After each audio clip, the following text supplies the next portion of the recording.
Welcome to Book Banter with me, your host, Dianne Burkhart. I hope you will join me every Wednesday as we explore all things to do with, well, books. Let's get on with our show today. Hello, my happy people. Today is September 6th, 2023, and we are finally in my birthday month, and I am enjoying it to the fullest. Now, don't forget, right now, you can go on Amazon.com and get my next book, Into the West Family Ties, the seventh and final book in my Into the West Saga serial, for just 99 cents and help me celebrate my birthday with a bestseller. Cheapest birthday present you could ever give somebody for just 99 cents, and you get the present. You get to keep the book. Now, if you have not read any of my books, it is called the Into the West Saga serial. It is historical fiction. They are clean reads, and they are a family saga. It's all about the McBride family who came from Ireland to New York City. And the story takes place in 1859 when the husband has passed away, and for a couple of years, the wife, Margaret, has been trying to survive on her own with two small children in New York City, and she is not having a good go of it. In fact, things are so bad they're living in a shanty town in a park, and Margaret ends up having to give her children over to the Catholic Foundling Aid Society to take care of her children because she can no longer do it on her own. And unfortunately, the children end up on the orphan train and are taken out into the Wild West. And the saga tells about their trials and tribulations and all of the people that they meet and the things that happen to them with this seventh book, Into the West Family Ties, which is dropping on September 19th, my birthday. You get the final wrap up to all of the stories in a nice, neat little bow. It's very satisfying how the story all ends. So check them out. There are 7 books in the series. They're novella cliffhangers. They're based on the old movie shorts that they used to show in theaters before the main feature. I don't have a lot of reviews, but the ones that I do have are very good. So go and check them out. I write these books as Stephen Burkhart, not as Dianne Burkhart. So if you're looking for them, make sure that you check for Stephen Burkhart. It's Stephen Burkhardt. And there's always going to be a link in the podcast description so that you can find everything.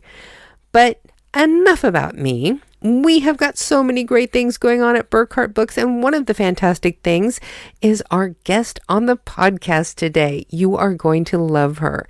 She is a fantastic mystery author who has amazing reviews for her 3 books in her series that she has out right now. You are going to love her.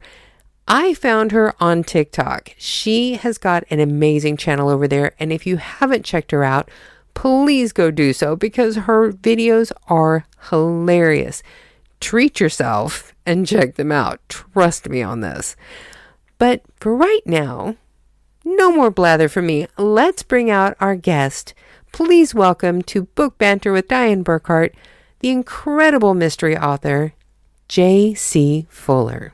I am so excited about today's guest because I actually tracked her down and bugged her to be on the show because of her TikTok channel, because it is absolutely hilarious.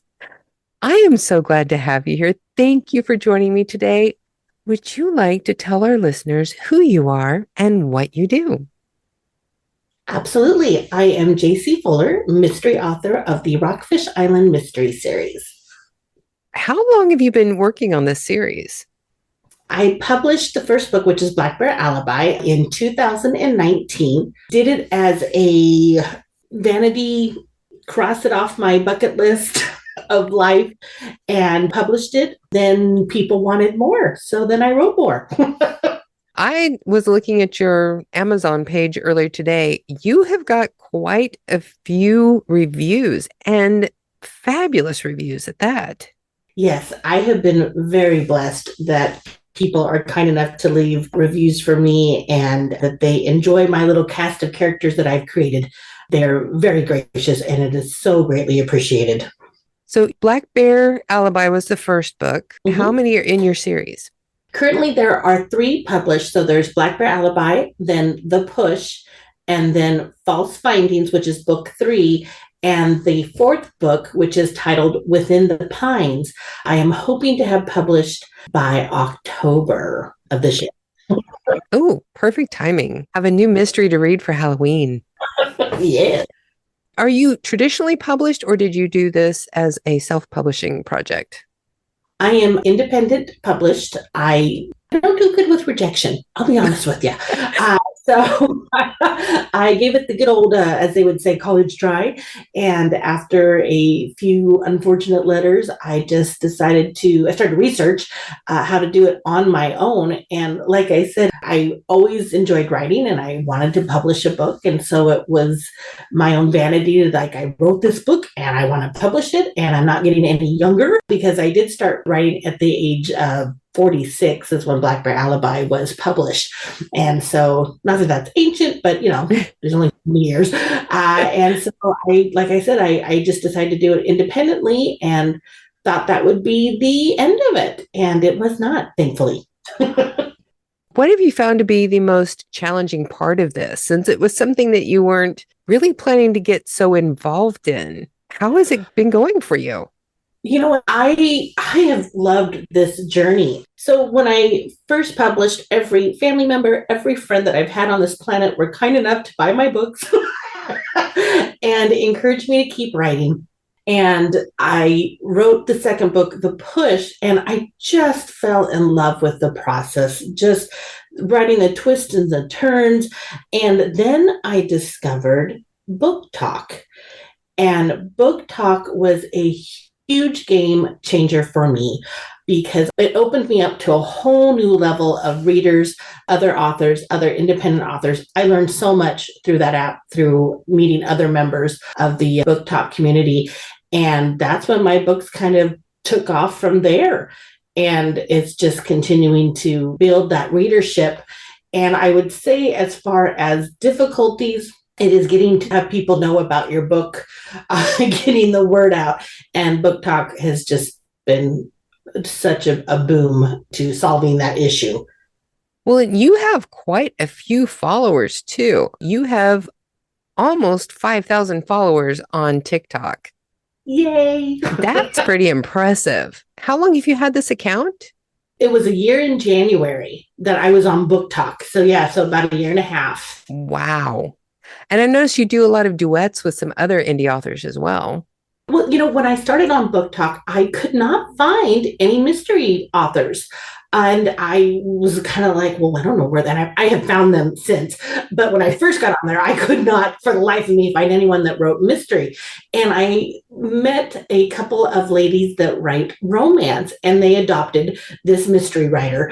So they kind of welcomed me into the Book Talk world. And that's one of the other things that I really enjoy about Book Talk is that it's not like just the mystery, hang out with the mystery and just the romance with the romance. Yeah. Everybody gets along. If you're an author, the readers, and you just build this community.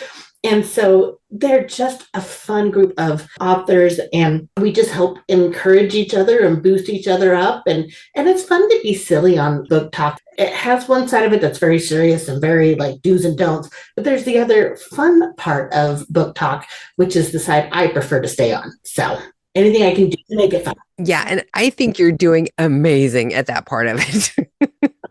Thank you. I swear that's one of the first things I do is I go on and look and see if you have any more of your blind date videos on there every time I turn on TikTok.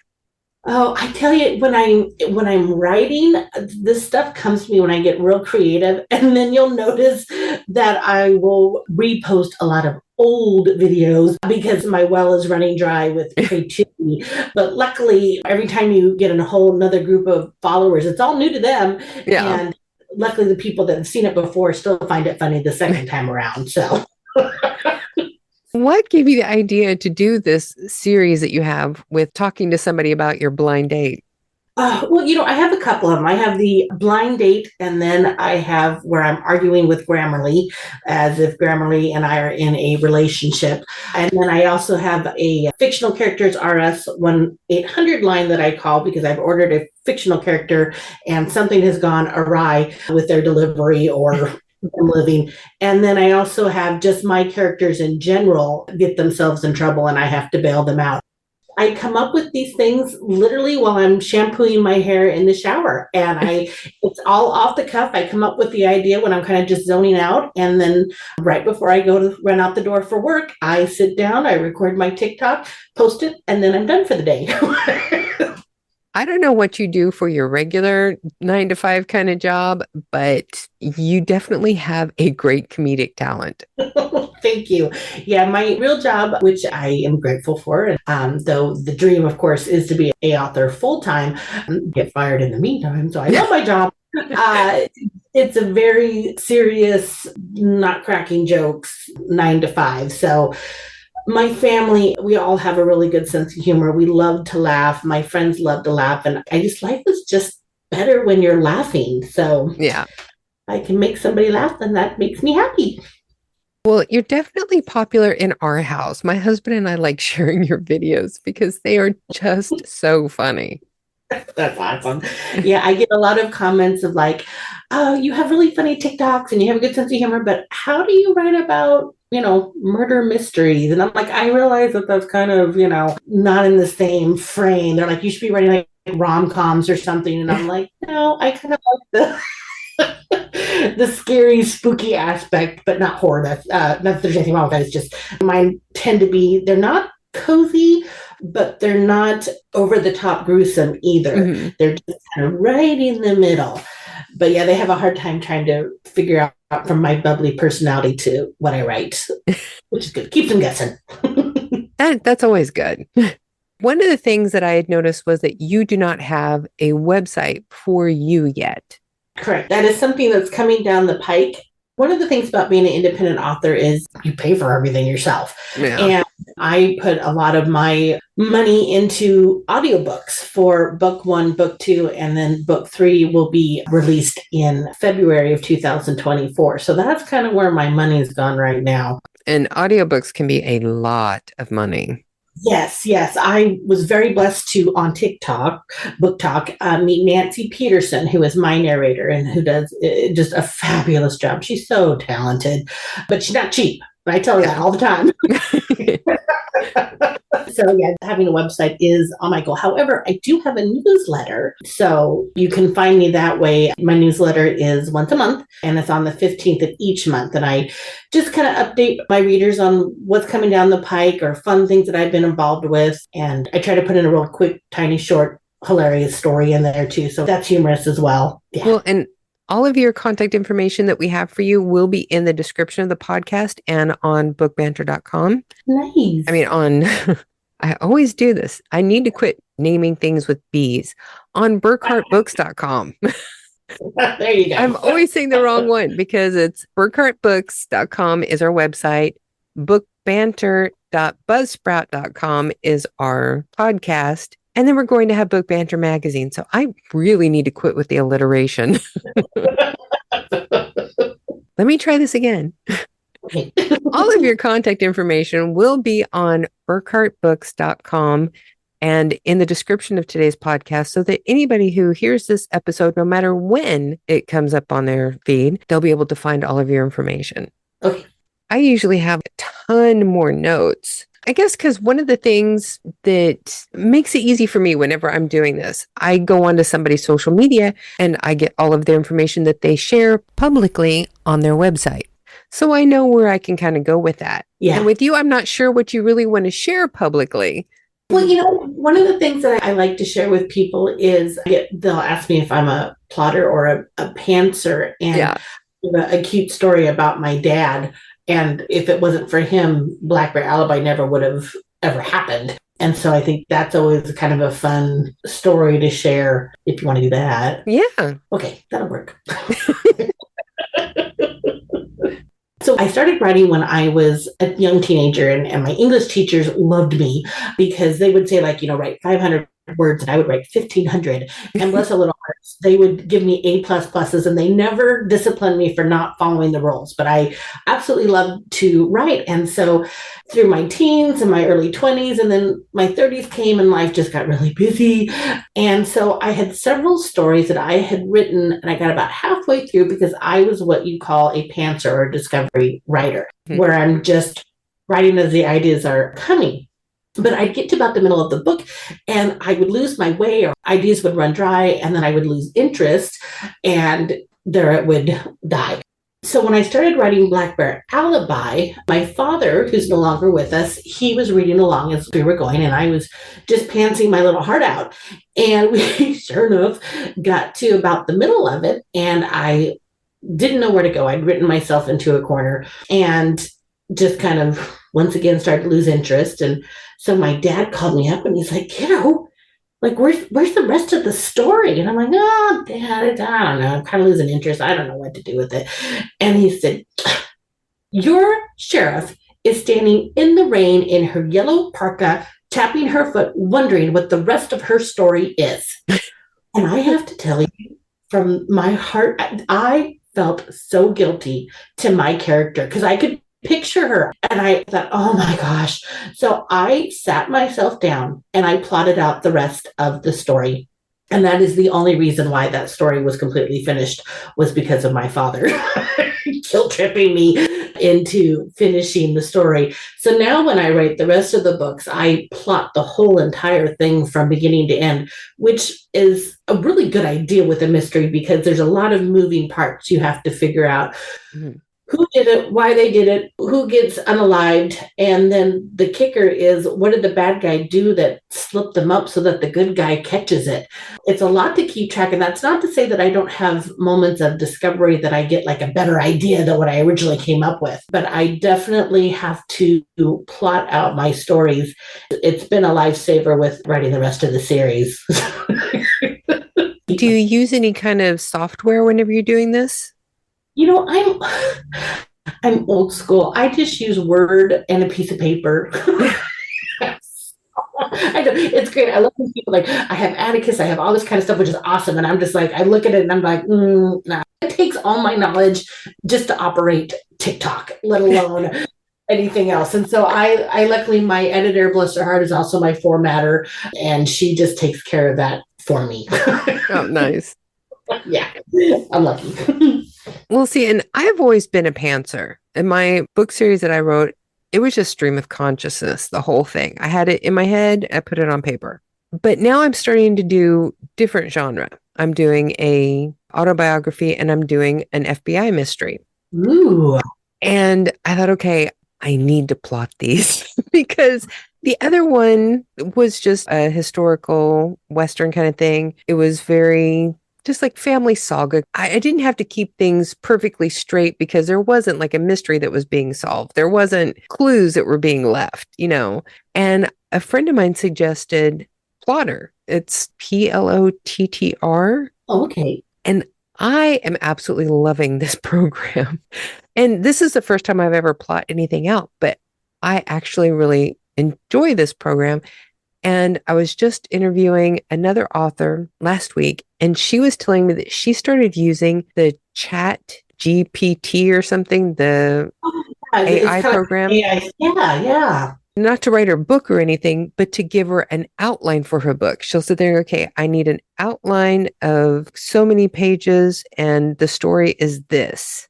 And then it will separate it into an outline for her. Wow. And it's a free program. Like I tried it the other day just to see what it would come up with. And it was so close to the thing that I had put out in Plotter. I'm like, oh my gosh. Who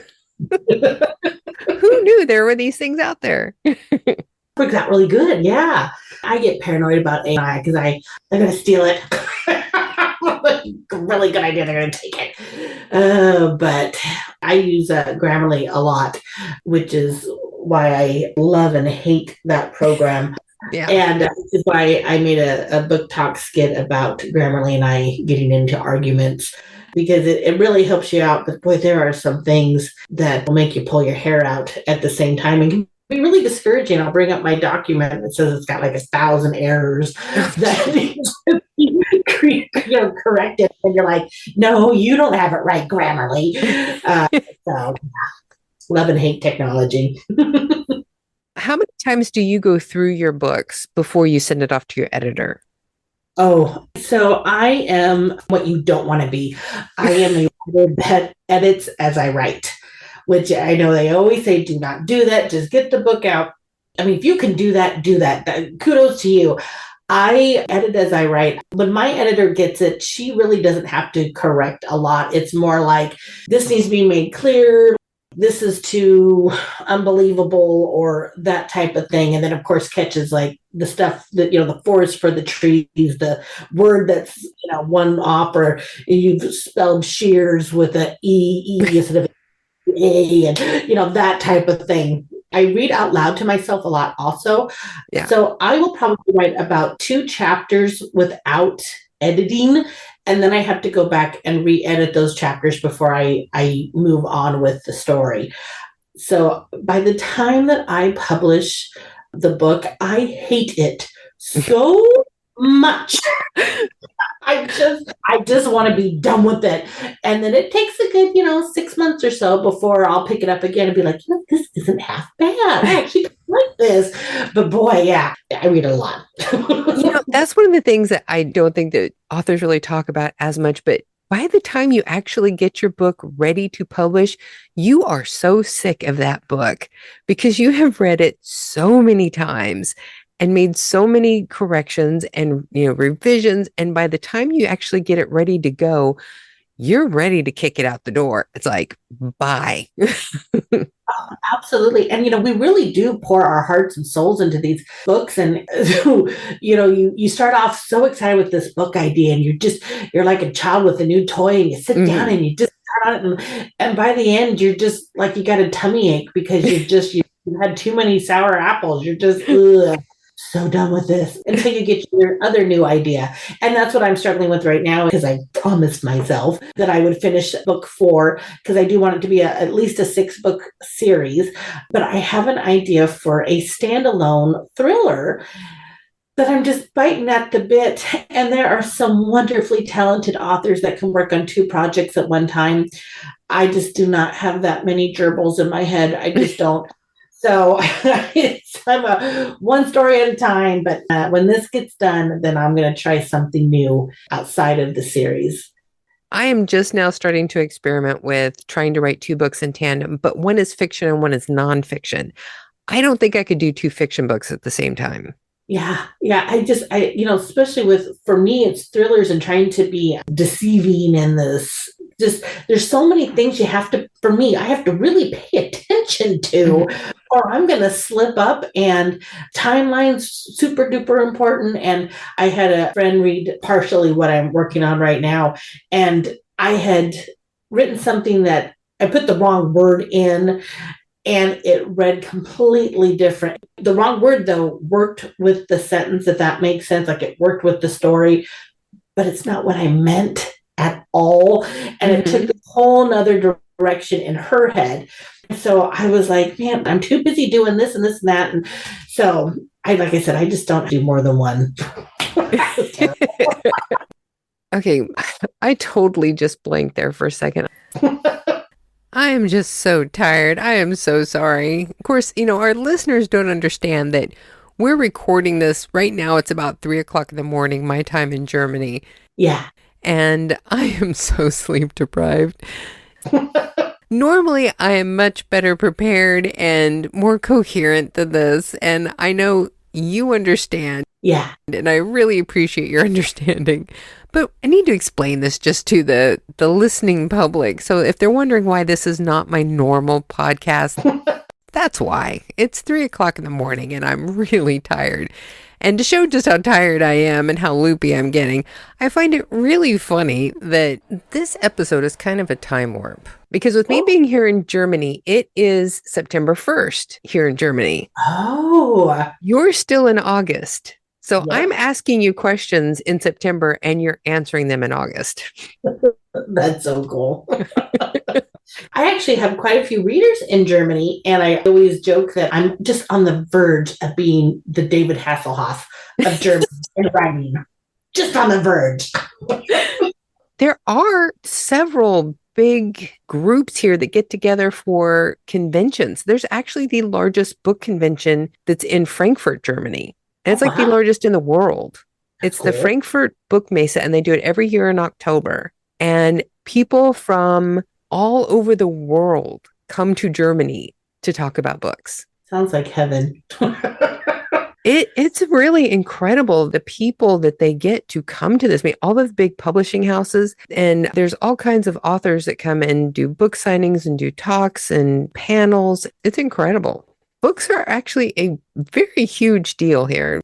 Even in our town in Dusseldorf, every year they have this thing called the Book Mile, where along the Rhine, all along the river is just nothing but books. People put up tents and just tons of books all the way down the Rhine. Oh, yeah, that sounds wonderful. See, that's something that you could put on your bucket list to come and do. Come visit Absolutely. Germany and go to the book fair.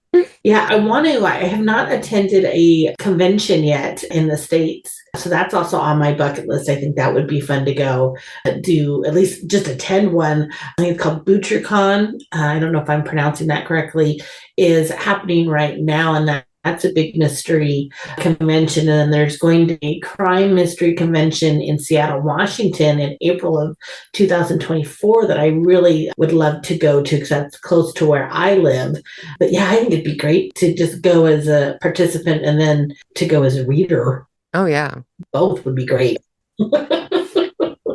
Do you belong to any writing groups? I don't. I have some really good friends that I have, fellow authors that I've met on Book Talk that, we encourage each other and will beta read for each other, but I'm not part of a group. My 9 to 5 job takes up a lot of my time. So I'm not as active in the book community in that aspect as much as I would like to be.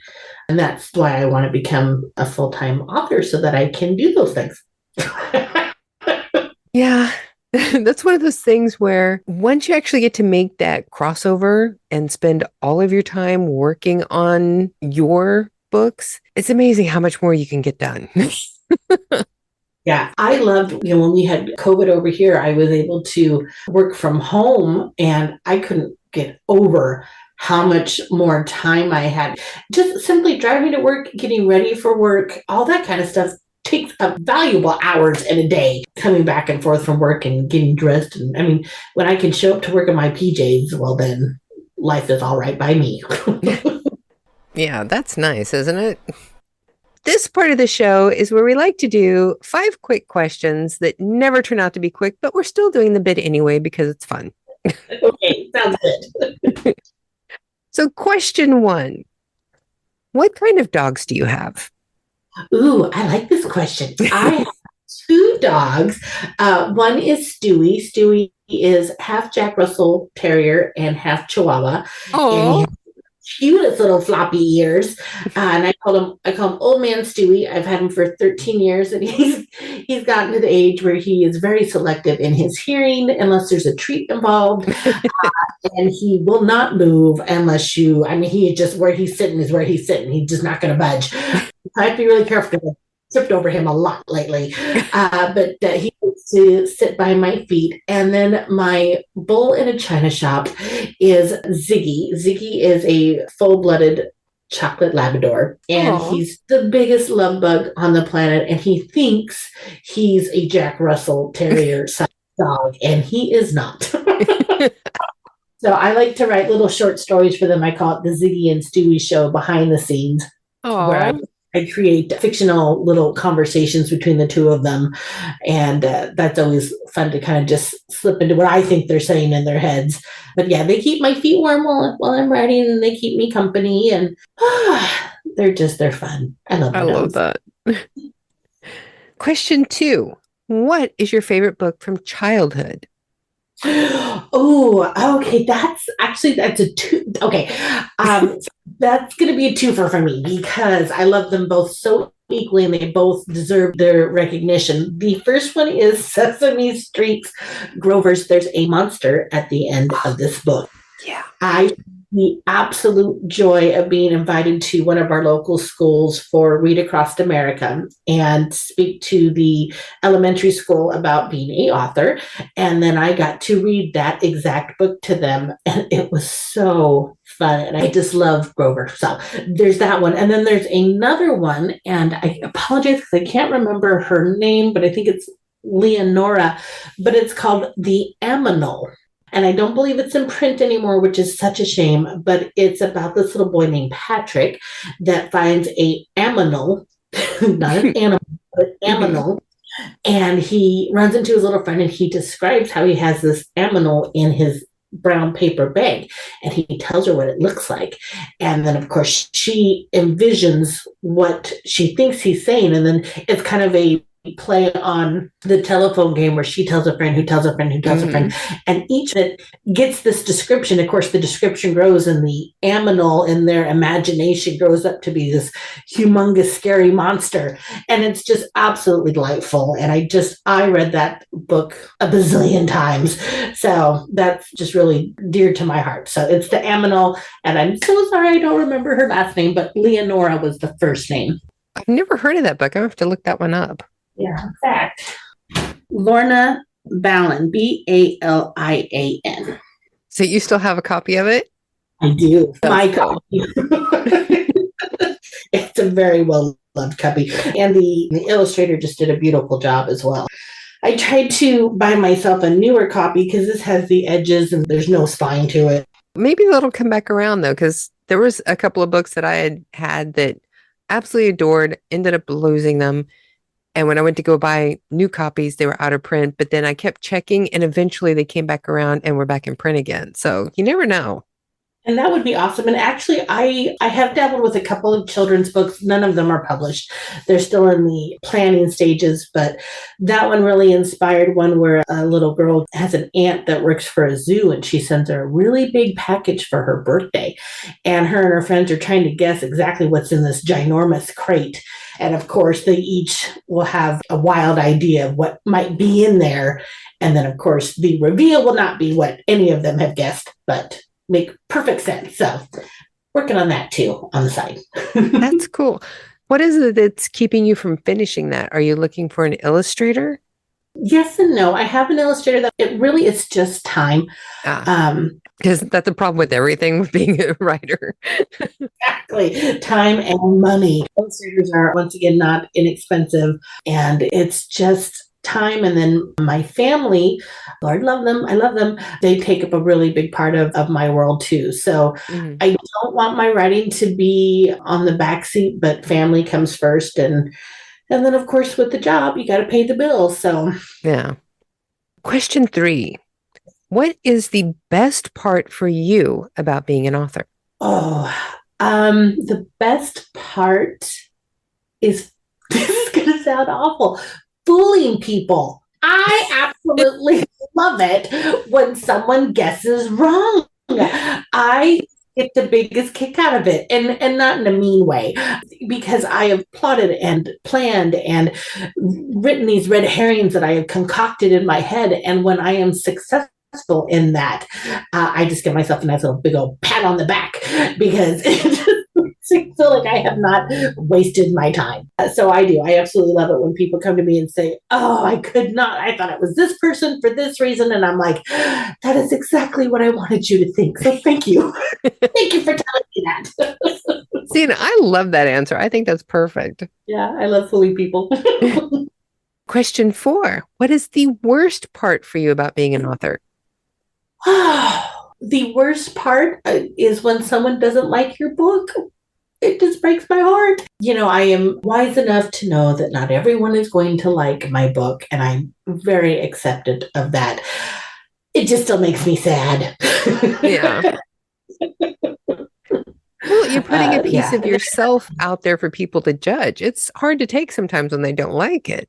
Oh, absolutely. And it's interesting because readers have their own space and their own opinions and every right to them. And I would not take that away from them. But every now and then I will be speaking to someone that will say, "Oh, yeah, I saw your cover and this or this and that." I saw that it's in a national park and I assumed da, da, da, da, da, da. And you're just like, "Oh, it's assumption. I can't do anything about that." If they went into the book with certain expectations that they assumed were there and they weren't, so there's nothing I can do about that other Mhm. than, maybe give the next one a try. And that's another thing that's hard for authors, especially independent authors. One of the things that I learned the hard way, I'm segueing on you, by the way, is you get so excited to get your work out there, and I am guilty of this, that I released Black Bear Alibi on the cheap. I did the self-editing myself. I did the formatting myself. I had originally done the cover through Amazon, which is an awful cover, and was so excited just to get it done because I didn't know any better. People still liked it, which was amazing. And then when I got some money in my pocket, I was able to re-edit it. It's the exact same story. It's just the writing's more fine-tuned. Mm-hmm. I got myself that it has the cover now, which I love. And the thing that makes me sad is for those individuals that read it when it was not perfected, probably will never pick up book 2 or 3. Because you really only get, in most cases, one chance to impress. And so I don't want to tell anyone not to publish, because sometimes you just can't wait for everything to be perfect. But if you can be a little patient, Yeah. just fine tune a little bit more and have someone that you're not related to or best friends with read your book and be able to take that possible criticism and learn from it, then you will be much better off than I was. Yeah, I think everybody pretty much that first book that they put out as an indie author, it's an experiment. Unless they've actually been like traditionally published before and they understand what's going on, or they've worked somehow as editor or in publishing, they're figuring it out with that first one. Oh, and then, on top of that, you learn as you go. I mean, my craft, learning the craft as you go, my writing has even improved since the second and the third book. So you improve as you go because you learn things as you go. You know your characters better than when you first started. And it's just, you want the series to improve as it goes. So that's positive. It makes me sad for those that just won't pick it back up because I was impatient. That was my fault. Question 5. What is the next goal that you have for your career? Get a website. that's the next goal. That, and then, like I said, trying my hand at a standalone thriller. I think that would be really fun. I love my series. I love my characters. I have a female sheriff and then a park ranger and then a small island town with a whole bunch of quirky characters that I have just grown to love and adore. And I don't want to say goodbye to them anytime soon, but I do want to kind of dip my toes into writing characters that are kind of a one and done and move on. Mm-hmm. So see if I can be successful with that. You had mentioned having a group of beta readers. Do you have a set of people who are there for every book that you put out? I do. In fact, I have some people that are wanting to get on the list, but I keep it very small. And part of that is I keep it small with people that I know very well due to piracy concerns, mm-hmm. which unfortunately is a reality for not only traditional authors, but indie authors as well, and mm-hmm. which I have been too. So as much as I would love to share my book with more people, I am very selective in who I do share it with. And one of the other things that, as I don't like spoilers, I want my book to be a surprise to people. In fact, I get paranoid about it, which is, I probably should talk to someone about it because I worry about it all the time. So yeah, I keep my circle small so that nothing accidentally gets out. So now would you like to read a little bit from one of your books? Absolutely. I think I will share with you book 2, The Push, and I will start with chapter 1, not the whole chapter, but at least give you a good idea. Birds exploded from the trees below, their wings fiercely flapping against the damp air.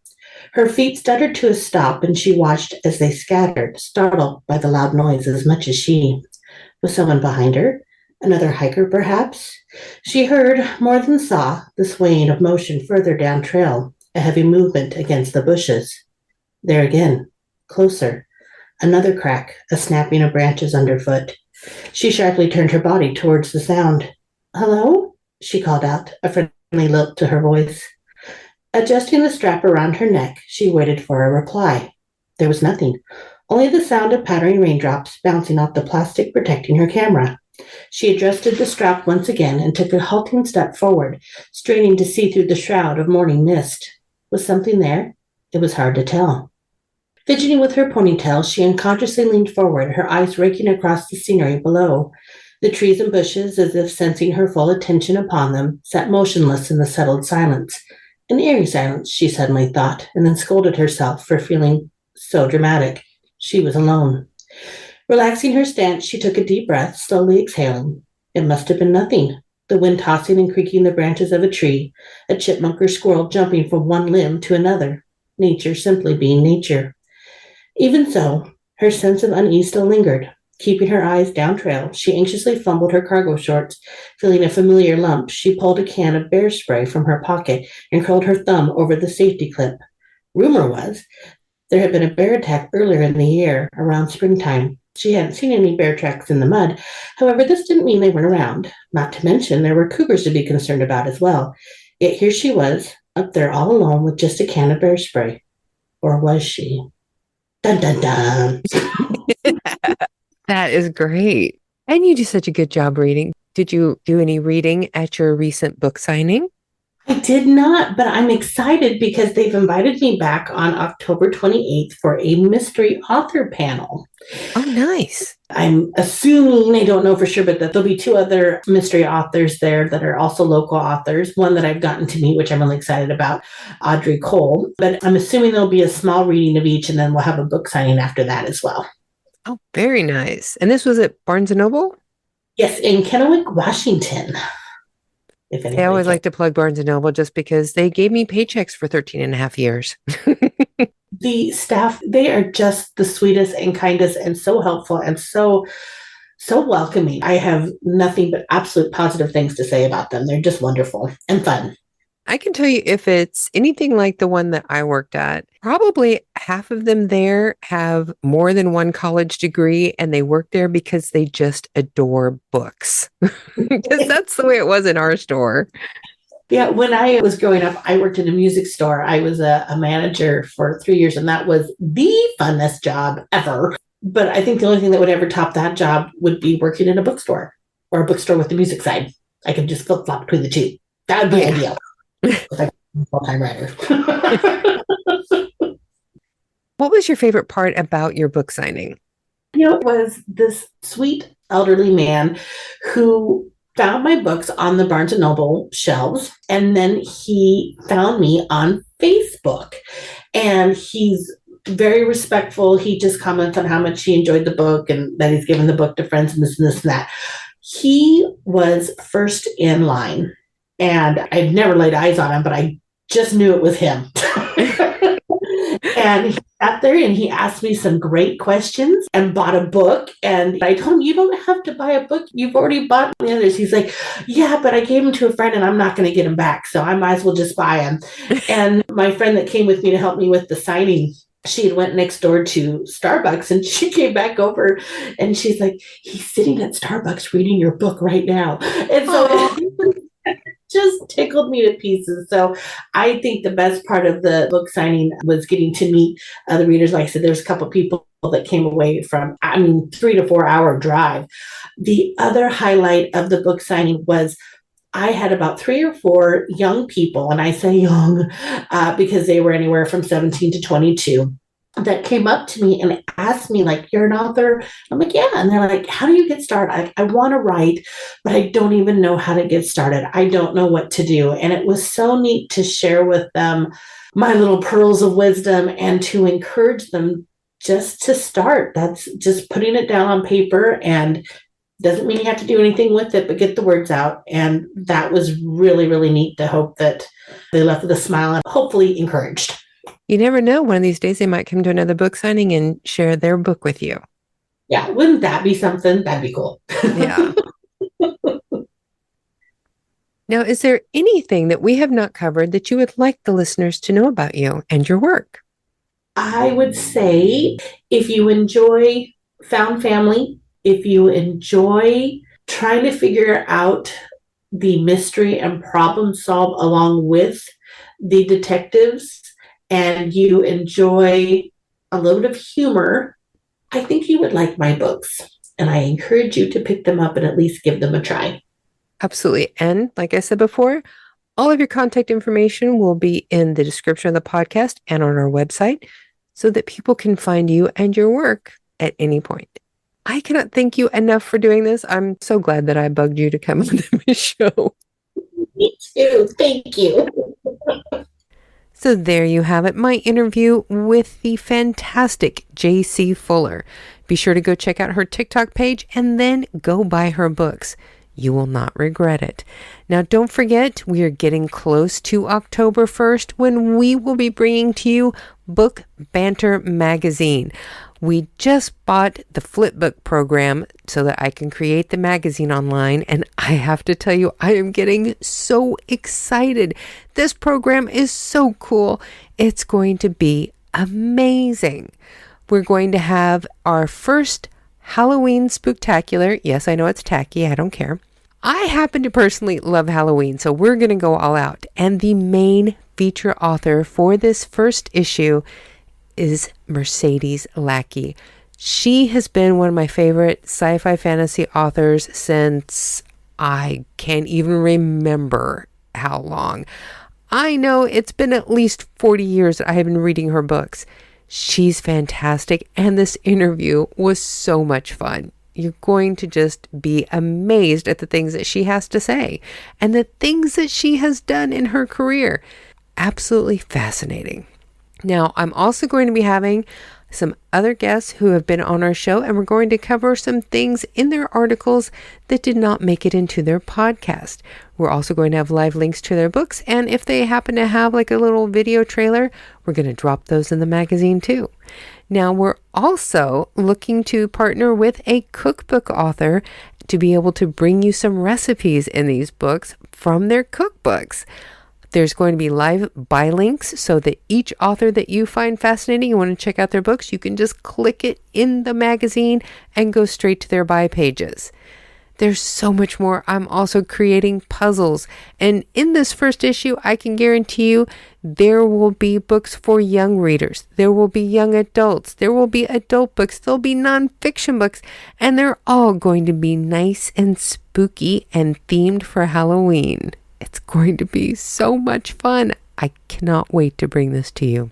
So be sure to subscribe to our podcast either on our website or here on Buzzsprout or on your favorite podcast hosting site so that you never miss an episode. And when we get our magazine, don't forget to subscribe to that. And while you're at it, go to burkhartbooks.com and sign up for our newsletter. And that way you'll be sure to find out all of the things that are coming up, because I guarantee I'm going to be finding more projects to do in the future because I just can't seem to do enough. I've got to be doing more all the time. Apparently, I really hate sleep. I hope you all enjoyed this episode, and don't forget to check back next week when we have a new author for you, and every Wednesday after that, because if you love books like we do, you do not want to miss this podcast. But now it's that time, folks, that you need to go forth into the world and be very happy.